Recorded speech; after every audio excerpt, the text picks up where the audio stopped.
Donc le statut étudiant-entrepreneur, c'est quelque chose de nouveau.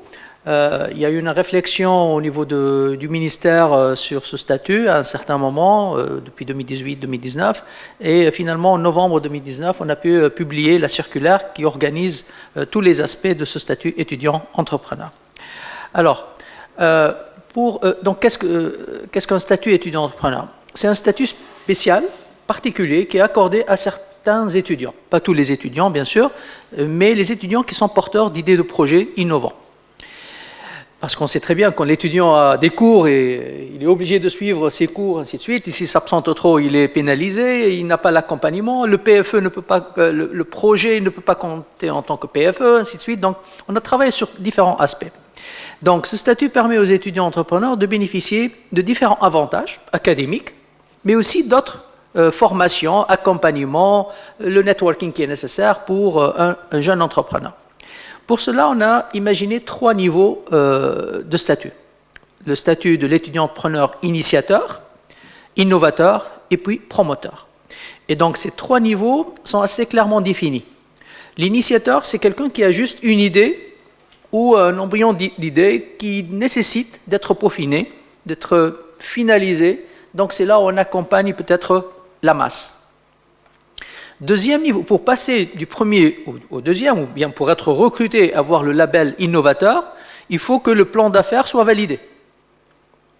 Donc c'est clair, l'idée est déjà là, on a fait les différents types d'études nécessaires, le modèle d'affaires il est là, et le plan d'affaires il est là, donc on est passé par tout un processus de business planning qui est très important dans la construction même de la réflexion de l'entrepreneur.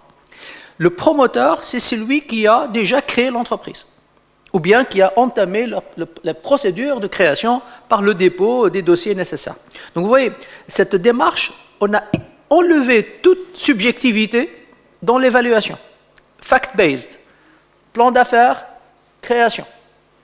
Donc c'est clair, on n'a pas à juger, ah, c'est à peu près, non, c'est là. Non, c'est clair, c'est là ou dans le troisième niveau. Donc le statut dure 1 année et c'est renouvelable, bien sûr, autant de fois que nécessaire, suivant les évaluations. À moins qu'on juge que l'étudiant n'est pas sérieux, donc ça ne sert à rien, il veut en bénéficier tout simplement pour avoir certains types d'avantages ou flexibilité académique sans réel sérieux pour le projet. Donc, mais le renouvellement est possible, et là je dois aussi ouvrir une petite parenthèse. Parce que tout à l'heure, on a dit, si un étudiant n'est plus étudiant, qu'est-ce qu'on fait? On a réfléchi à cela, et toute université peut établir un master pro en entrepreneuriat à distance, spécifiquement pour ceux qui sont déjà diplômés. Comme ça, il a le label étudiant déjà. Puisqu'il a le label, il a la carte d'étudiant, donc il peut avoir le statut de l'étudiant-entrepreneur et il peut continuer à travailler sur son projet, que ce soit parce qu'il a besoin d'accès aux structures de recherche pour finaliser son prototype, ou bien au Fab Lab de l'université, et donc ça lui donne l'accès parce qu'il a un statut dans l'université, il est étudiant. Donc il faut qu'il soit étudiant pour pouvoir avoir accès le statut de l'étudiant-entrepreneur. Donc on a réfléchi même à quelqu'un qui a obtenu un doctorat, peut toujours revenir et finir ce master pro et continuer en tant qu'étudiant-entrepreneur. Et donc ça concerne tout le monde. Je reviendrai peut-être pour les migrants qui ont déjà des diplômes, ils peuvent s'inscrire dans ce master et du coup, ils deviennent étudiants et donc ils peuvent bénéficier le statut étudiant-entrepreneur et être accompagnés. Alors, qui a le droit? Tout étudiant, de tout niveau, quel que soit le niveau des études, même s'il est en prépa, une licence en première année, deuxième année, troisième année, un master, études d'ingénieur, architecture, médecine, il fait un doctorat, peu importe. Et toute spécialité qui a au moins une idée de projet qui est évaluée et valorisée donc par un jury. Il est possible donc aussi de candidater de façon individuelle ou par groupe allant jusqu'à 4 étudiants. Ces étudiants peuvent être d'établissements différents et on encourage ça pour que les équipes soient pluridisciplinaires, incluant même des étudiants qui ne sont même pas nécessairement, si par exemple je prends le cas, on a des collègues de SUS qui sont présents ici, Lisette SUS, qui appartient à la Direction Générale des Études Technologiques, parce que c'est le réseau, il est indépendant, elle ne fait pas partie de l'université de SUS, mais elle est sur le gouvernorat de Sousse. Donc, l'IZ-Sousse travaille avec les étudiants en fait de l'IZ-Sousse travaillent avec les étudiants des différents établissements de l'université de Sousse. Ils ne sont pas exclus. On a aujourd'hui le cas, un étudiant de l'IZ-Bizerte qui travaille dans un groupe avec d'autres étudiants de l'université de Carthage. Sachant que l'université de Carthage, il est sur 5 gouvernorats. Donc, vous voyez, donc on a laissé cette flexibilité. Donc, le raisonnement, c'est les étudiants. Ce n'est pas les structures, ce n'est pas les formalités administratives ou l'organisation administrative du ministère ou bien de ces universités et établissements. Donc, tout étudiant, individuellement ou bien par groupe, jusqu'à 4 étudiants. Alors, quels sont les avantages? On a des avantages académiques, et selon le niveau, donc on a un ou plusieurs avantages. Alors, il y a les avantages concernant tout ce qui est valorisation des unités transversales liées au programme.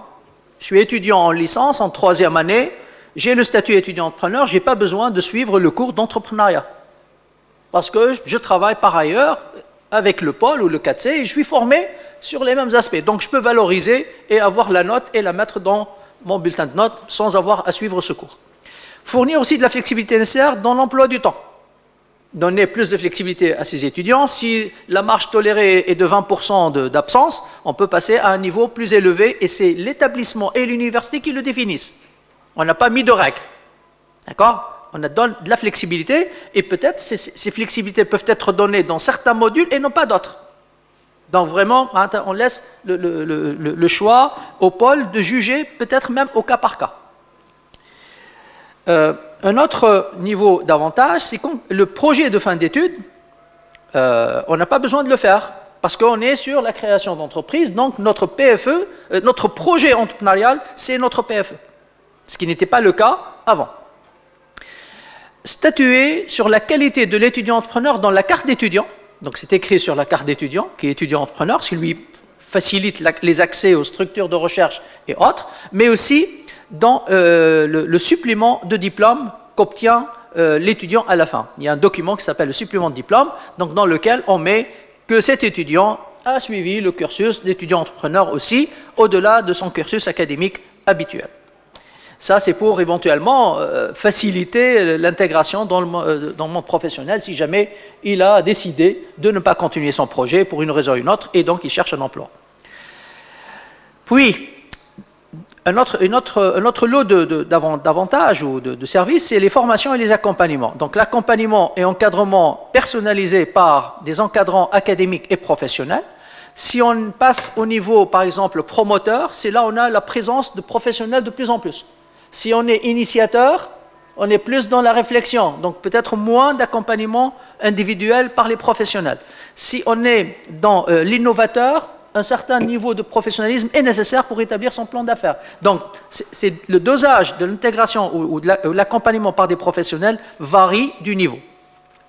Participation aux sessions de formation et de certification en entrepreneuriat et création d'entreprise qui sont offertes par le pôle étudiant ou le 4C, dans certains cas, qui sont organisées par l'université. Donc, il a accès prioritaire à ces formations. Et puis, la priorité pour la participation aux séminaires et conférences liées à la création d'entreprises. Si jamais, par exemple, un événement comme celui-là, on peut envoyer des étudiants qui seraient concernés parce qu'ils sont des migrants ou autres pour assister, pour se renseigner. Donc, l'information leur parvient à travers le pôle. Ensuite, on a l'accès aux ressources et les espaces. Donc, chaque université met à la disposition des étudiants certains types d'espaces. L'accès, par exemple, aux espaces étudiants-entrepreneurs. Il y a un espace dédié où les étudiants, donc c'est comme un coworking space, qui est donc mis à la disposition de ces étudiants pour réseautage, pour échanger, pour fertiliser les idées, et donc ils peuvent différentes spécialités, comme on l'a dit. Et c'est pour cela qu'on a dit le pôle, c'est à l'université, c'est pas dans chaque établissement, ils sont cloisonnés, donc chacun dans son monde. Et puis l'accès au Fab Lab et aux laboratoires et centres de recherche. Donc le Fab Lab, il y a un Fab Lab par université au moins. D'accord, pour les étudiants, pour faire son prototypage ou autre, mais aussi les centres de recherche, les laboratoires de recherche, s'ils ont besoin de faire encore des recherches scientifiques poussées pour leur innovation, pour finaliser des essais ou autres. Et puis, le soutien, bien sûr, à la recherche de sources de financement, et ça, c'est l'université qui fait des partenariats avec différents bailleurs financeurs, je dirais, comme Carthage Business Angel par exemple, ou autres, qui sont déjà des partenaires dans le pôle de Carthage, par exemple.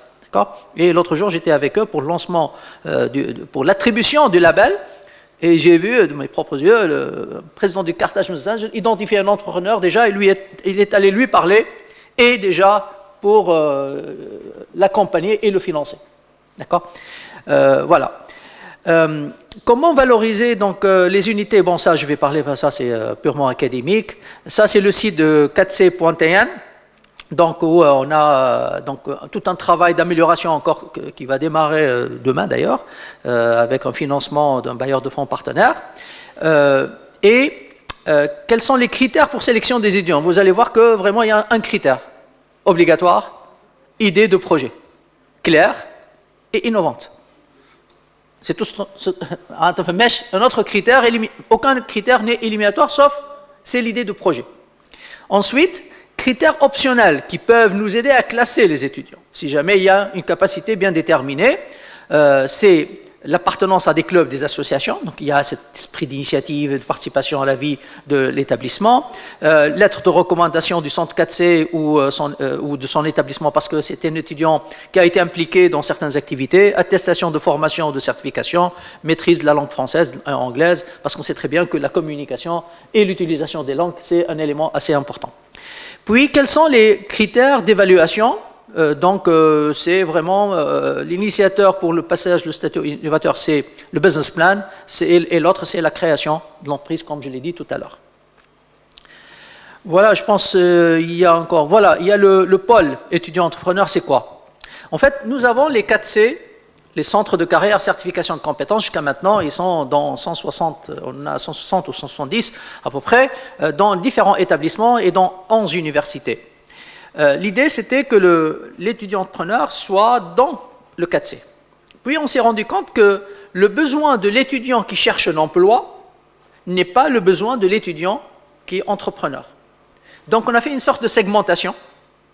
On a deux catégories de clients, réseau de clients, et donc les services nécessaires pour ces deux clients ne sont pas les mêmes. Et puisqu'on a un projet pilote sur les pôles étudiants-entrepreneurs, l'un à Sfax et l'autre à Carthage, et donc ils sont déjà lancés, on s'est dit, tiens, on va mettre le pôle en charge de l'étudiant entrepreneur. Et le 4C, c'est vraiment Career Center, comme ça existe, et s'occupe de l'insertion pour préparer un CV, lettre de motivation, entretien d'embauche, ainsi de suite, méthode de recherche d'emploi ou autre. Ou des formations complémentaires pour donner les compétences nécessaires ou les certifications pour l'insertion des diplômés, des futurs diplômés. Donc, cette distinction, elle est en cours. Toutefois, puisque dans certaines universités, on n'a pas de pôle encore, c'est le 4C qui s'en occupe. D'accord? Et c'est pour ça que dans la circulaire, on a parlé des 4C et non pas des pôles. Et les pôles donc sont en développement. Nous avons Carthage et Sfax sont déjà opérationnels. Sousse, Kairouan et Gebs vont être accompagnés à partir du début du mois prochain. Et puis les autres universités vont suivre aussi dans cette même direction avec leur propre financement, ou bien peut-être on va trouver des financements pour ça.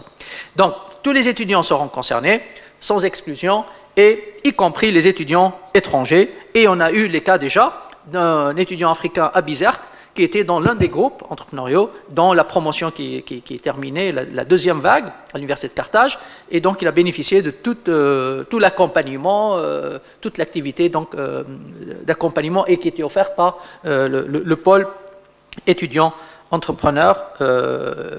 Je pense que c'est tout. Voilà, qu'est-ce qu'un pôle? Donc, donc il y a des représentants, donc ça, il y a une grille, il y a toute une démarche, bien sûr, pour comment avoir un pôle dans une université, et on est en train de travailler là-dessus, sachant que cette notion de pôle, maintenant, devient internationale, parce qu'on s'est inspiré d'un modèle des Pépites France.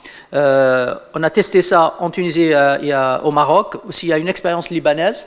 Et la semaine d'après, c'est pas la semaine prochaine, celle d'après, il y aura une grande conférence. Il y a des dizaines de pays de l'Afrique et d'autres qui vont aller dans cette direction, en adaptant bien sûr le modèle à leur contexte. Et donc on va avoir ce réseau de pôles au niveau international à travers le réseau de l'AUF.